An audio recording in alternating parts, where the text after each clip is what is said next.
Okay. So thank you for coming to our 8th annual conference at Lowell High School.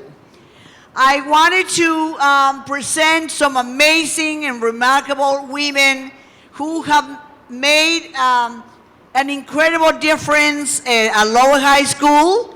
Some of them are graduated of Lowell High School.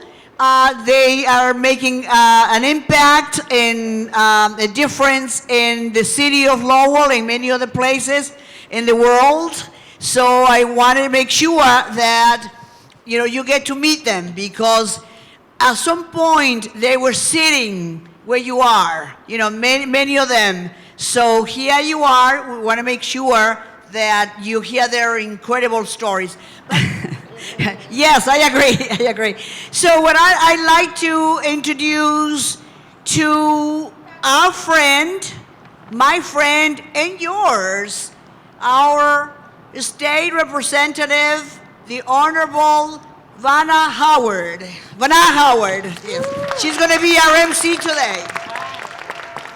Good morning, Raiders. I'm so glad to be here with you all this morning, and so I'm glad I'm not on the panel this time.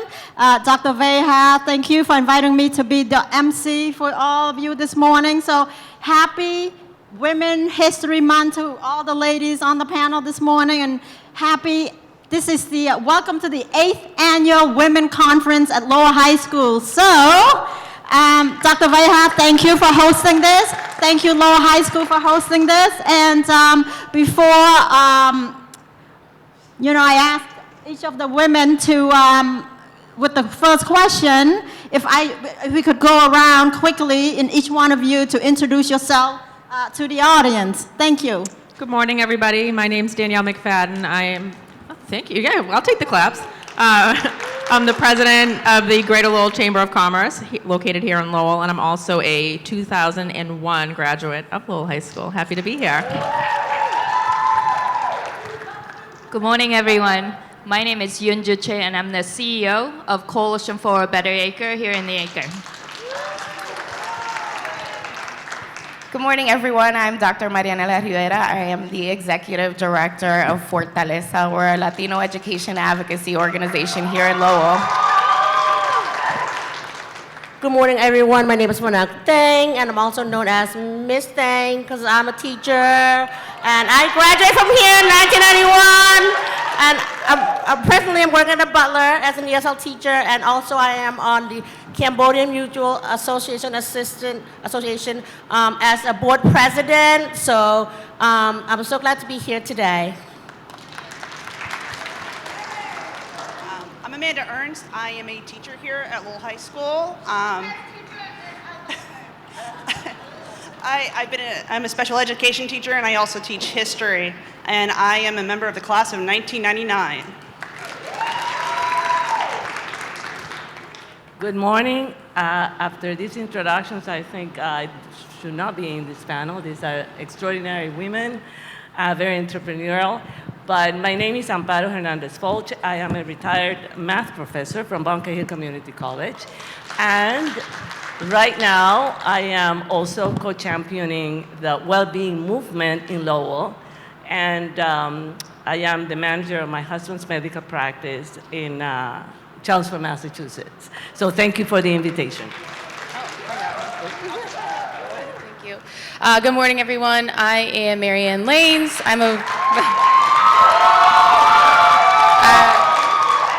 Thank you. I am a parent liaison here at Lowell High School, so I service the Portuguese and the Brazilian community. And I am a 2019 class graduate from Lowell High School.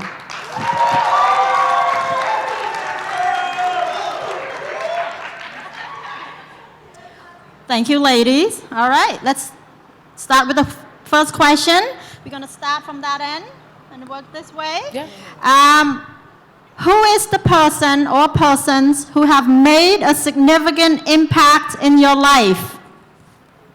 So, I would say that the people that have made a strong impact in my life would definitely be my parents, because without them and a strong support system, I definitely would not be here where I am today. And I think that's really important when you have that support system at home.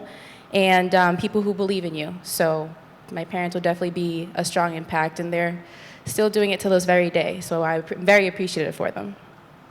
Thank you. In my life, I have three very important people that have impacted not only my life, but my professional life very much.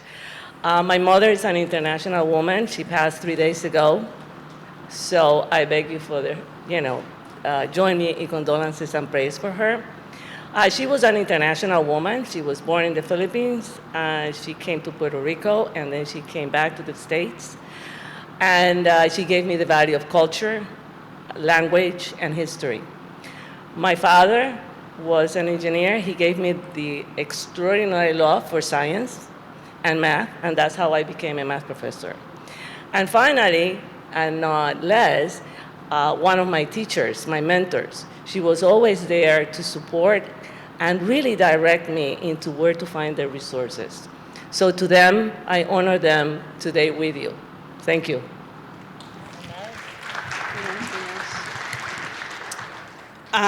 My mother, she's the reason why I'm a teacher. And the reason why I'm saying that is I was very lost after I got my bachelor's degree because I couldn't get into grad school. And I randomly started teaching my brother about the presidents because I was bored and he was curious. And he was 5 years old at the time. And when I was trying to figure out my path in life, and she encouraged me to be a teacher. So I give my mom a lot of credit for that. And my 10th grade English teacher, Mrs. Hallisey, taught me that I could do anything in an English classroom, and I have to give her props for that.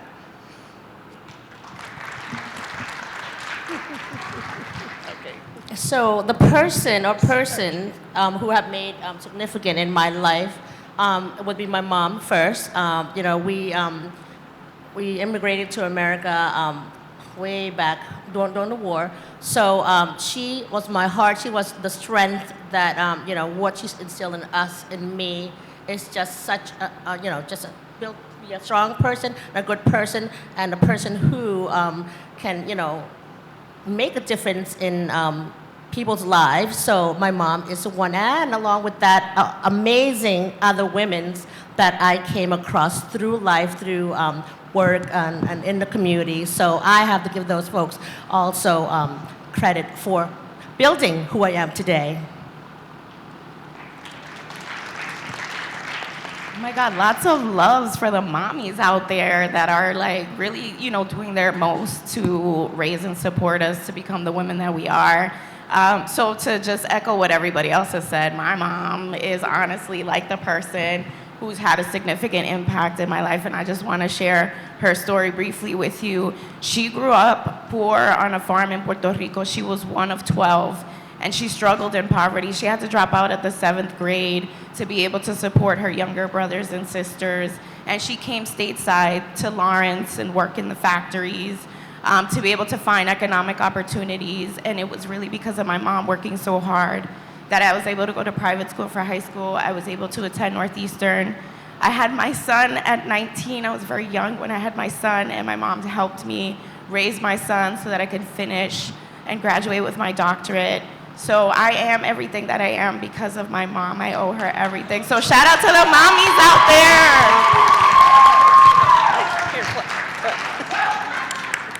I also have quite a few people. My grandmother actually became a single mother of 7 children at very early on because my grandfather actually got killed during a war. And actually, before that, during World War II, my grandparents lived in Hiroshima. They lived through atomic bomb and decided that they were going to bring back their family back to Korea, where I came from. And she was the most resilient person. And in 1980, my parents actually decided to immigrate to U.S., and we actually landed in Augusta, Maine. And I resented my parents for years. They brought us to a place where I didn't speak the language, no one looked like me, and it was a very difficult place. But over the years, I appreciate so much of what they've done for us. They've worked so hard to make sure that we got our education. And even though I didn't speak English, anything other than A wasn't good enough, and they pushed us. And I'm so grateful for my parents pretty much giving up their life to bring their children for a better life. So I do attribute everything that I do to my parents. I feel like throughout your life, you kind of pick up different people along the way that help lift you up and inspire you. So obviously my parents and my grandmothers as a young child, and still now, my grandmothers both raised 8 children. Actually, on my mom's side of the family, there were 28 of us cousins, and we all graduated from Lowell High. So I'm really proud of that. And then throughout the years, I had a professor in graduate school who really took me under her wing and saw something in me, and we remained friends for many, many years. And then just the women, even many who I know on this panel, inspire me every day. We work together to lift each other up, and it's so important to find women in your life that do that for you and to do that for others as well.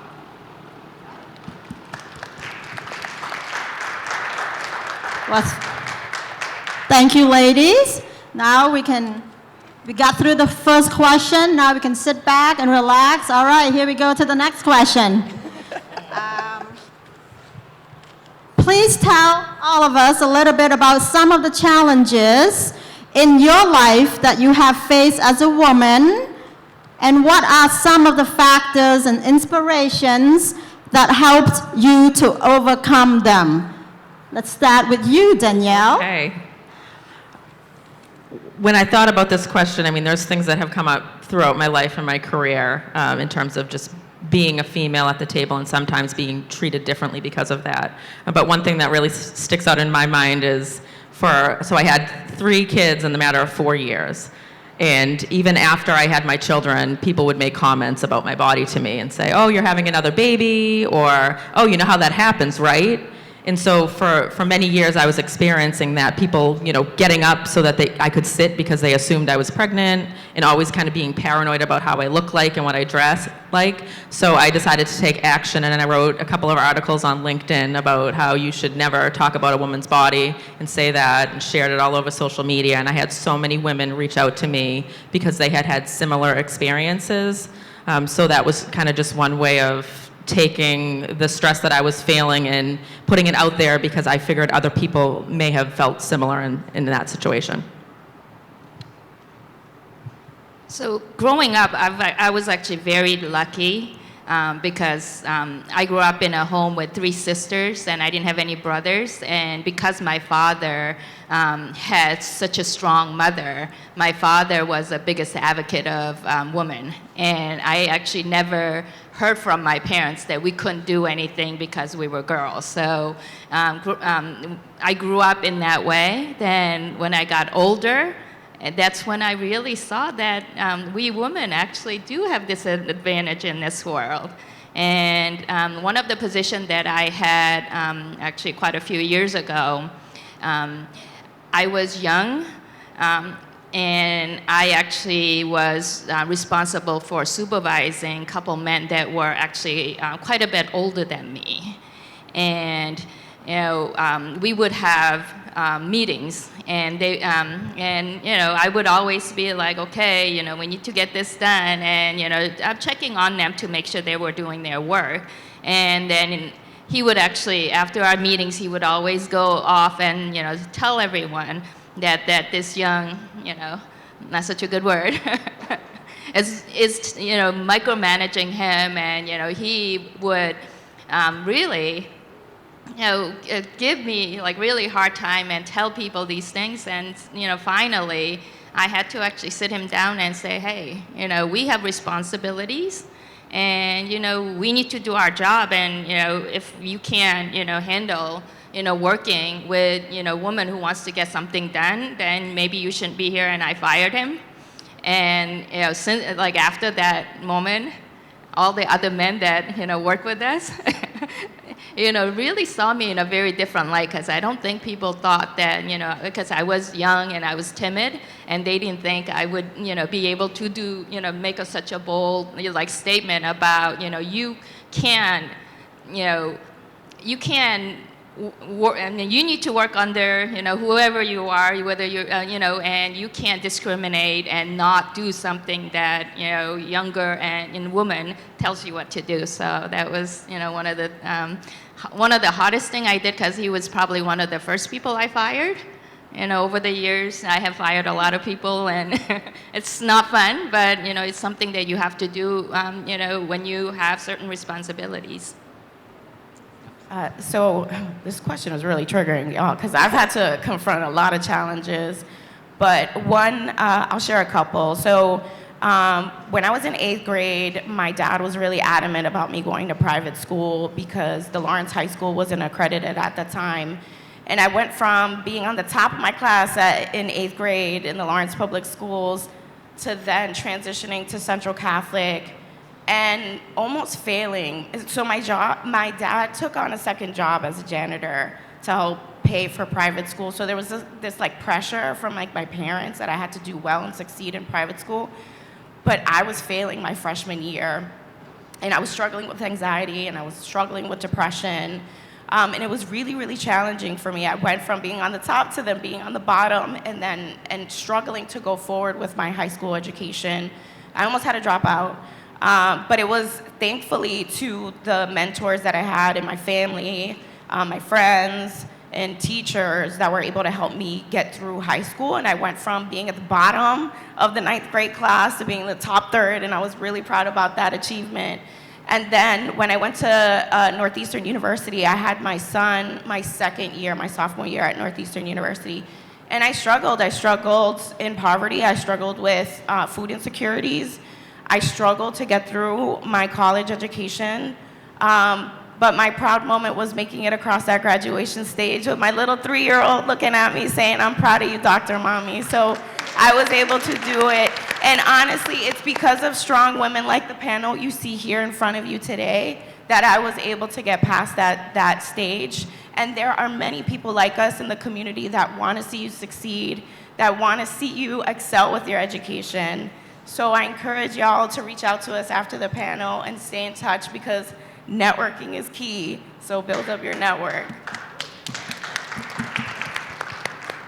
Wow, stories of struggles for a lot of us women. When I graduated from high school, I graduated from here, 1991. That's years ago. But anyway, my mom, I applied for a few different colleges, and the college I really wanted to go to was in Boston. But my mom told me I can't go because I'm Cambodian, and back in the days, our Cambodian parents are very rare. When it comes to girls, you're not supposed to go away for school. You're supposed to be with the family, and it's all these things because they're worried about all these other different things can happen to you being a woman. So I listened to my mom. I decided to apply last minute to UMass Lowell, which in a certain sense I was grateful because I got to go to school at UMass Lowell, and then became I graduated from there, and then there forward. But when I graduated from college from here, my family was so proud of me that they till this day, and they bragging. And of course I went on further for 2 more master's program and things like that. But I think being a woman, we are held back in so many ways. But yes, I did follow my mom, but at the same time, I was still in school. I was still educating myself, and I continue on. So, yes, we can. All right? Yes, we can. All right, girls?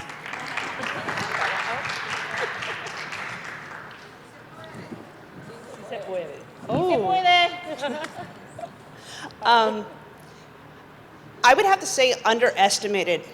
I moved around a lot because my dad was in the military. He got out at age 9, but we moved around until we moved to Lowell. And then I lived in Lowell for 25 years after that. But I want to explain. When I moved, I was either 6 months ahead or 6 months behind. And so sometimes I was in the group that was lower, and sometimes I was in a group that was higher, depending on what school system I was in. And it was very discouraging growing up.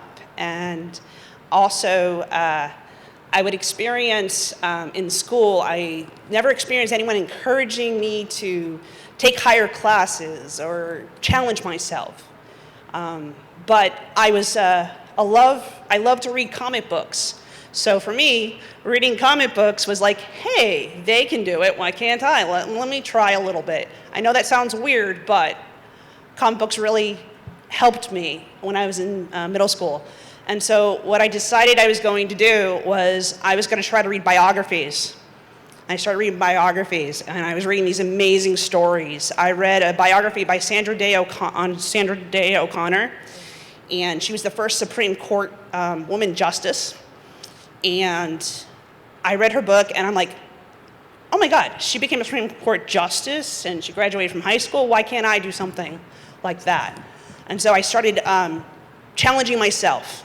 No matter what the situation was, I was going to learn and understand no matter what I needed to do. I spent a lot of time at the library because I wanted to educate myself on what I was interested in so that I can be better. It wasn't until 10th grade, Mrs. Halsey, who I mentioned before, it's nothing she said, it's her expectations in the class, and I used her expectations in every single one of my classes. Whether or not my teacher gave it to me, I used what she gave to me in that one class and applied it to everything so I would graduate high school. Because I was not expected to graduate high school. The expectation was, hey, do the best you can and see what goes from there. But I am the first one in my family to have a college degree. And I happen to have two brothers that were born when I was graduating in high school, right? And so I helped raise them, and they both have college degrees also. And it's only 3 of us out of my 5. I'm 1 out of 5, and so we're the only ones with college degrees. My older sibling and one younger than me, unfortunately got mixed up in drugs, and their lives were really hard. But like I said, sometimes it's not what's around you, and it doesn't matter if people are underestimating you. If you have it in yourself and you know what you want, don't ever let anyone tell you you can't do it.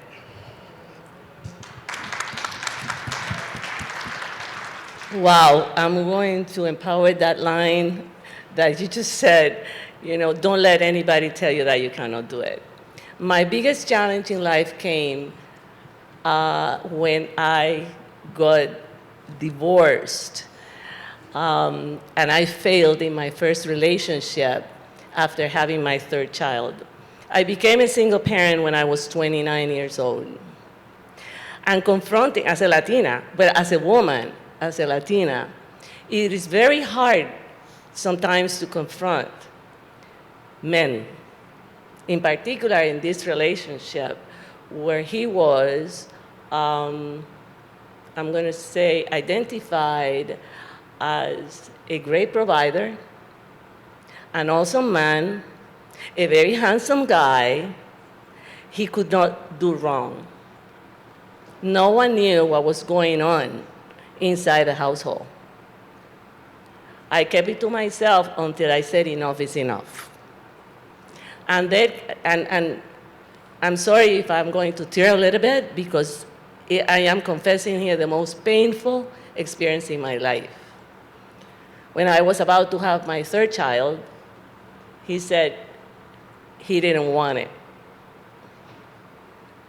So I had to cope with my own self and decide for myself what I wanted to do, not only with the child, but my life moving forward. I did. You can't do it. 29 years old, I did it, and almost in a feeling of survival, okay? I left everything behind. House, profession, insurances, every single thing that you can identify as very well off or successful. I said, it's not worth it. My peace is what I have to look for. My health for my children is what I have to take care of. I'm going to do it for you, my children. The journey was painful. The first year I had to work, and I remember 4 full-time jobs to make it. 4 full-time jobs. I worked, and then I worked, and then I worked some more. They were my constant inspiration.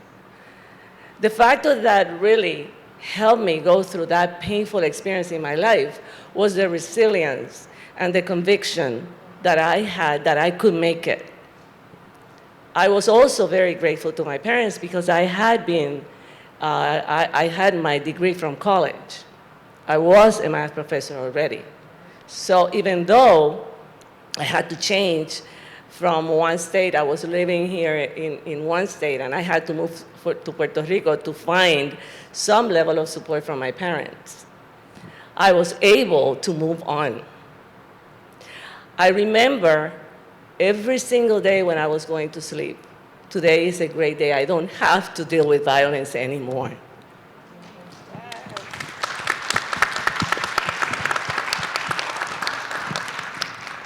Today is the day that I'm happy about myself. Today is the day that I empower myself to do something better for you.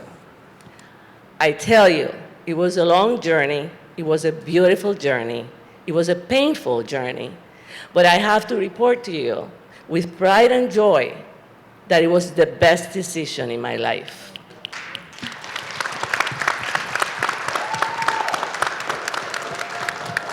My 3 children are now adults. You know, the older one is already 48.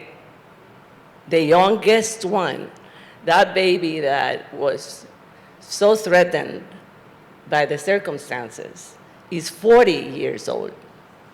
So I am so proud of them, and they are all very good. This thing that because you are children of divorced parents or single parenting makes you less, can I say something here? It's bullshit. It's not true. It's not true. You are enough. You can do it. Open the path within you. You have the power. You can do it.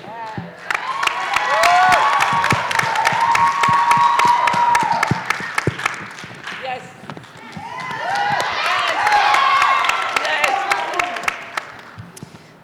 I don't have an impactful story like that, but I would say that for me, the biggest struggle has been kind of breaking cultural norms between my culture. Growing up Brazilian, there was a lot of pressure on my parents with education and, living at home. I'm the oldest out of 3, so I have a sister who's 18 and I have a brother who's 13. And I was always put up front to be the bigger person. So I think for that, the struggles with growing up was really hard. And also, it affected my school life. At high school, I had to get a job because if I wanted things, I had to go after it myself. And I wouldn't be this independent woman that I am today if I didn't have that type of mentality. And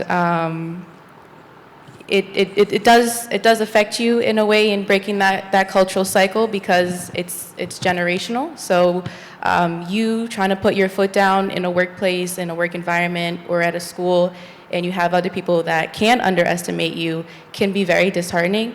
But I would just to go off what the panel of women said, that if you truly have that capacity and that mentality that you can do it, then you really truly can, because you will always have to work for yourself. And you will have people along the way that will see that and will support you, and they will compliment you, and it does bring you up, and you can say, you know what, I can actually really do this for myself.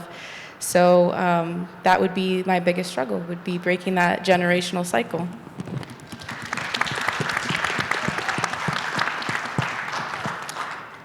All right. We're on to the very last question. I really like this question. All right, are you ready, ladies?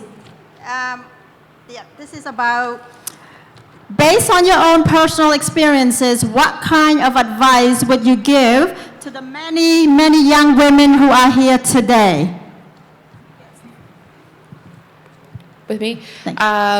It would be just that. Women, you are not underestimated. You are beautiful, and you very much are enough. So don't let anybody tell you that you're not enough, because you will make it. And once you have that I made it moment, it's going to feel really amazing to finally be able to say that out loud, that you made it. So you are enough, and you are very much beautiful. So believe in yourself for sure. Português? Oh, em português, a todas as mulheres que estão aí, vocês são o suficiente e vocês todos são muitas bonitas e vocês conseguem fazer tudo o que vocês quiserem na sua vida.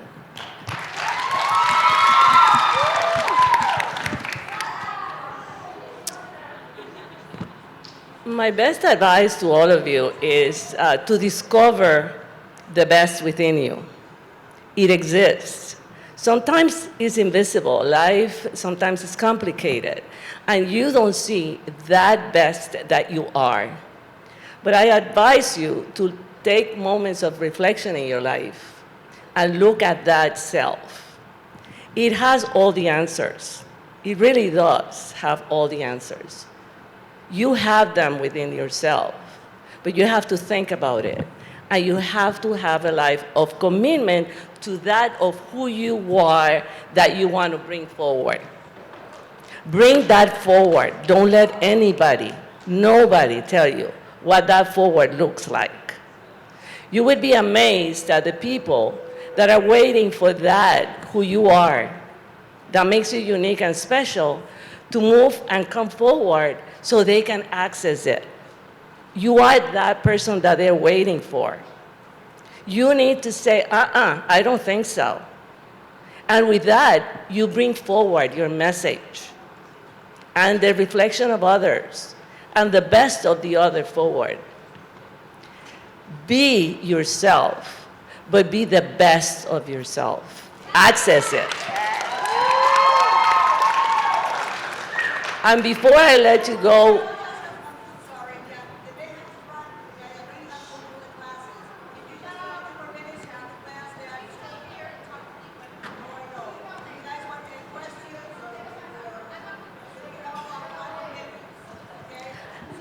Latinas, se puede, se puede.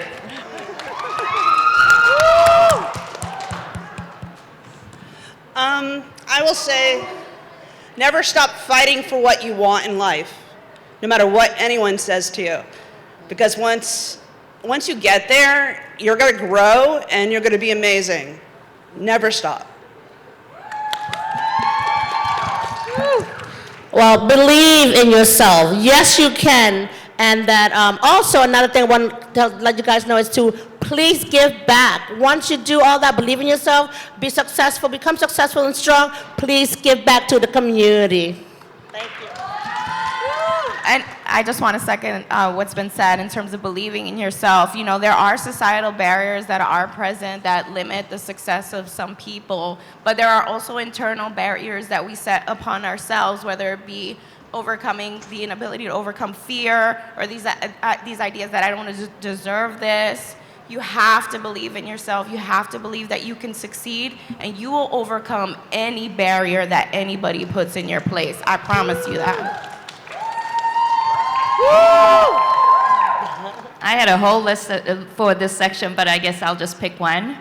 And this actually was mentioned earlier, be the bigger person, you know, for a greater cause. You know, sometimes people say things to you or, you know, and try to bring you down. But, you know, for bigger and greater cause, you know, let that go and do what's right for the bigger, you know, for greater good. And, you know, and also, you know, as young person, as woman, as, you know, people who didn't speak English, you know, sometimes speaking up is hard, but if you truly believe in, you know, your values and what you think is right, speak up, because not enough of us speak up on things that we believe in.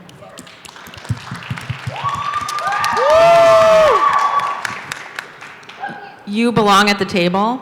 So you bring your experiences based on your life, and it's unique to who you are, and so that you deserve a seat at the table. You should speak up, you should contribute, and people will value that. It's hard at first, but definitely speak up.